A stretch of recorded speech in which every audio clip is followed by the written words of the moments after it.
네, 안녕하십니까. 중심 여러분, 반갑습니다.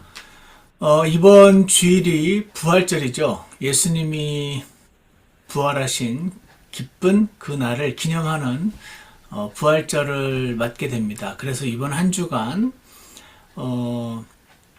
우리 날마다 묵상하는 그 말씀을 중심으로 하나님 말씀을 여러분 아침에 일어나셔서 읽고 묵상하고 주님이 부활하신 날을 제대로 기뻐하고 감사드리기 위해서 이번 한 주간 우리 마음을 그렇게 준비하는 것이 좋지 않나 하는 생각을 하나님께서 제게 주셔서 이렇게 말씀을 나누게 되었습니다. 항상 5분을 목표로 하지만 항상 5분이 넘어가는 저를 이해해 주시고 최대한 길지 않도록 오늘 하나님의 말씀을 함께 나눠보고자 합니다. 오늘 우리 함께 나눌 말씀은요, 마가복음 14장 12절부터 26절까지입니다. 제목은 고난이 잠시인 줄 알았더라면 이렇게 정해봤습니다. 12절을 보겠습니다. 여기 보시면 누룩 없는 빵을 먹는 첫날 곧 그들이 예수님의 제자들이죠. 유대인들이네요. 유대인들이 유월절 어린 양을 잡는 날에 그분의 제자들이, 예수님의 12 제자들이 이렇게 묻습니다. 선생님께서 유월절 어린 양을 잡수시도록 우리가 가서 예비하려 하오니 어디에서 하기를 원하십니까? 이렇게 물었습니다. 그분께서 자기 제자들 중에 둘을 보내며 그들에게 이르기를, 두 명한테 말씀하셨네요. 도시로 들어가라. 그러면 물 한 동이를 가지고 가는 사람을 너희가 만나리니 그를 따라가서 그가 어디로 들어가든지 그 집 주인에게 이르되, 선생님께서 말씀하시기를 내가 내 제자들과 함께 유월절 어린 양을 먹을 객실이 어디 있느냐 하시느니라 하라. 그러면 그가 예비하고 갖추어 놓은 큰 다락방을 너희에게 보여주리니 거기서 우리를 위해 예비하라 하시매, 그분의 제자들이 나아가서 도시로 들어가 보니 그분께서 자기들에게 말씀하신 대로더라. 그들이 유월절을 예비하니라.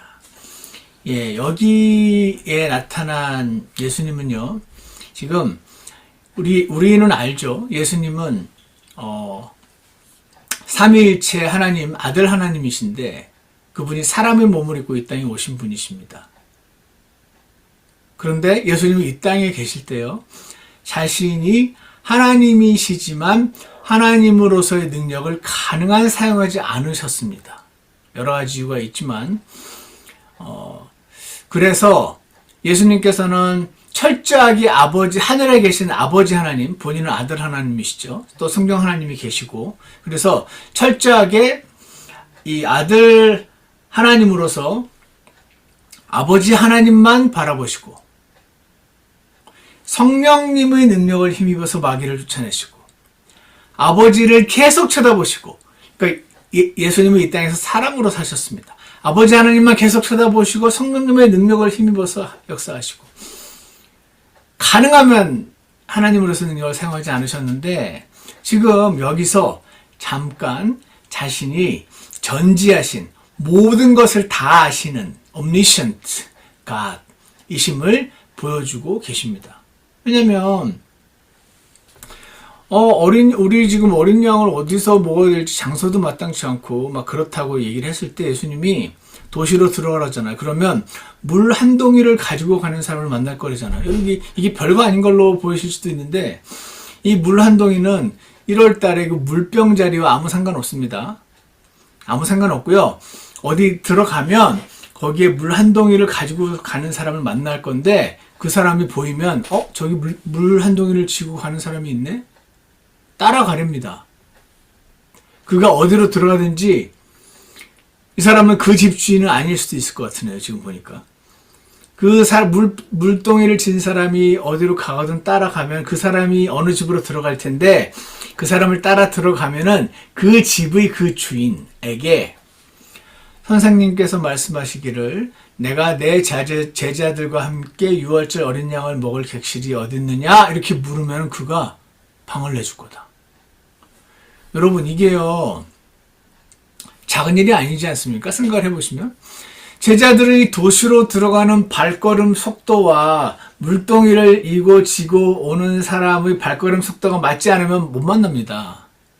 만에 하나 물동이를 지고 오던 자가 넘어지면은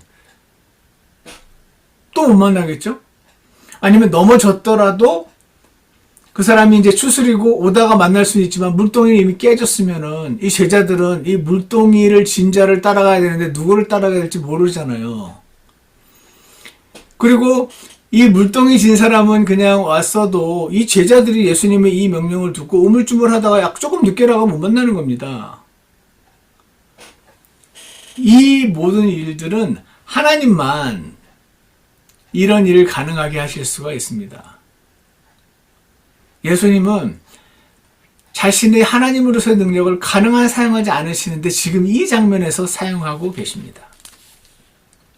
마치 요한복음 2장에서 가나의 혼인잔치에서 그 혼인잔치에서 포도주가 떨어져서 낭패를 보았던 집 주인은 이 예수님의 제자들이 어디서 이렇게 맛있는 최고급 포도주를 가지고 왔는지 몰랐으나 제자들만 알았죠.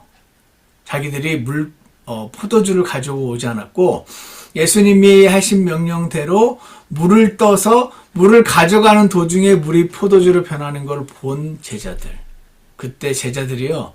맨 마지막 이 가나의 혼인잔치 맨 마지막 그 구절에 보면 그들이 예수님을 믿었더라라는 말이 나옵니다. 제자들이니까 예수님을 이미 믿었죠. 근데 이 기적을 일으키시는 걸 보면서 이분이 그냥 우리가 생각하는 위대한 종교 지도자를 뛰어넘는 다른 차원의 분이구나 하는 걸 믿었던 겁니다. 예수님이 하나님으로서의 능력을 사용하셨던 이유는 그거를 그리고 지금 이 방을 구하는 이 장면에서 제자들만 알게 하신 겁니다. 꼭 가나의 혼인잔치처럼. 왜 그랬을까?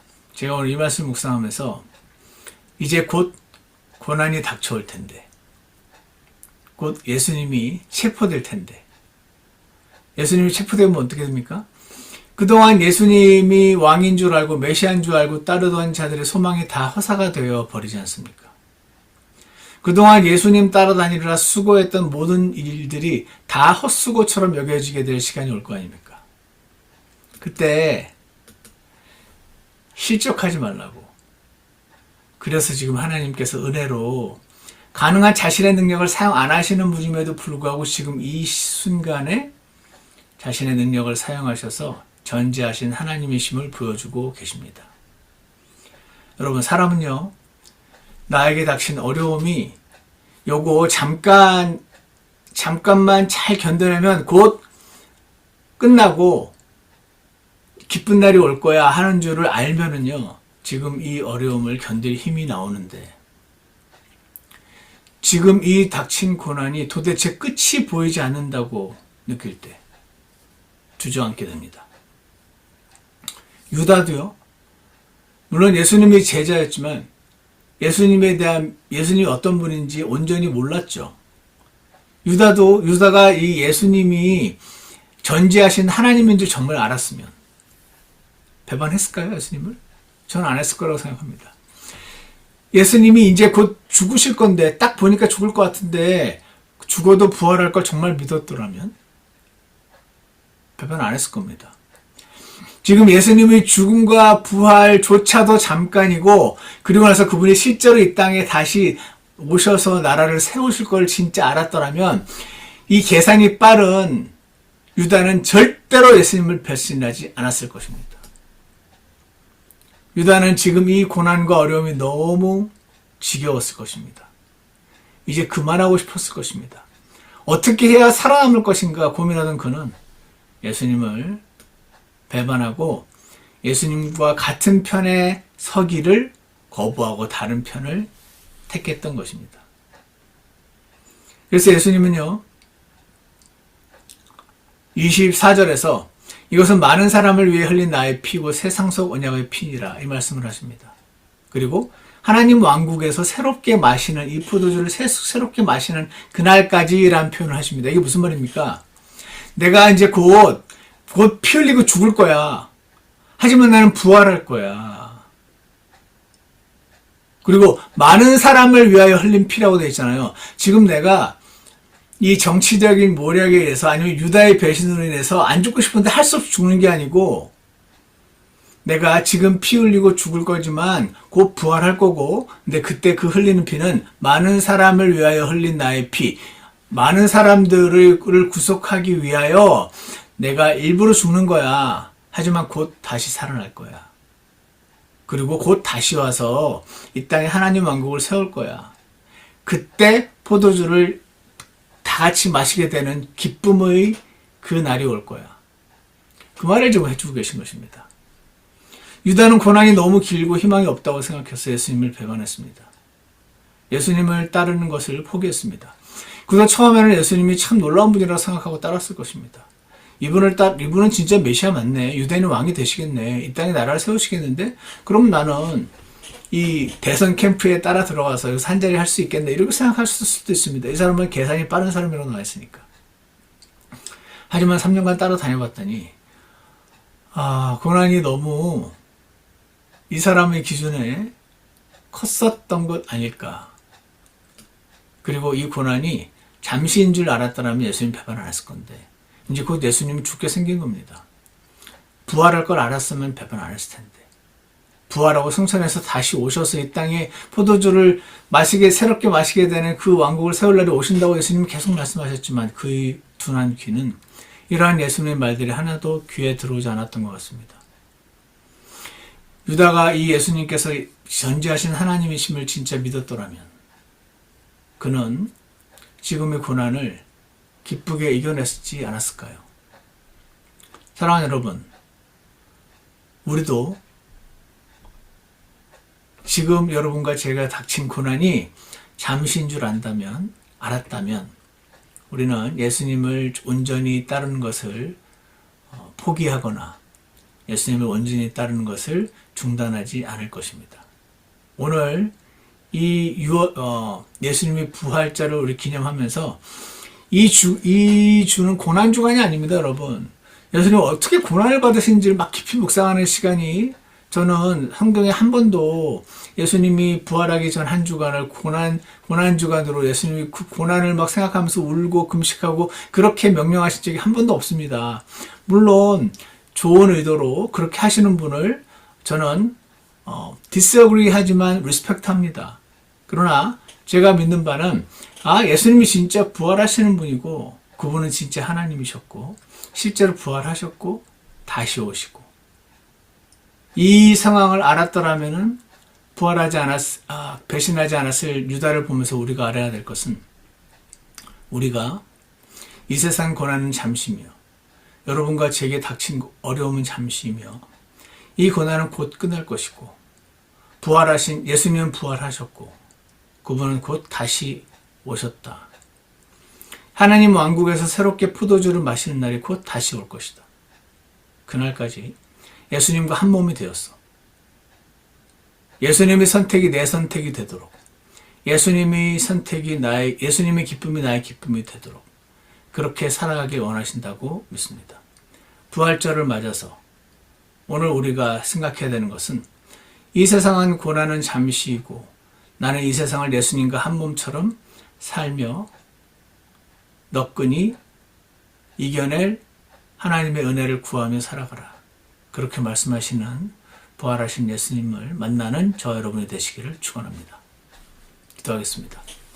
선하신 하나님 아버지, 이제 곧 부활절 주일이 옵니다.